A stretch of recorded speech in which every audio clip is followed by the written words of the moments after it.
श्रियकान्ताय कल्याणनिधये निधयेऽर्थिनाम् श्रीवेङ्कटनिवासाय श्रीनिवासाय मङ्गलम् लक्ष्मी सविभ्रमालोकसुभ्रूविभ्रमचक्षुषे चक्षुषे सर्वलोकानां वेङ्कटेशाय मङ्गलम्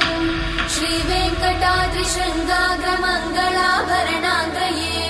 मङ्गलानां निवासाय श्रीनिवासाय मङ्गलम् सर्वावयव सौन्दर्य सम्पदा सर्वचेतसां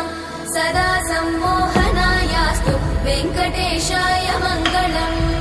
नित्याय निरवध्याय सत्यानन्दचिदात्मने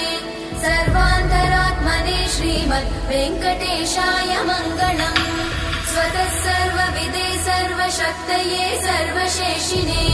सुलभाय सुशीलाय वेङ्कटेशाय मङ्गलम्।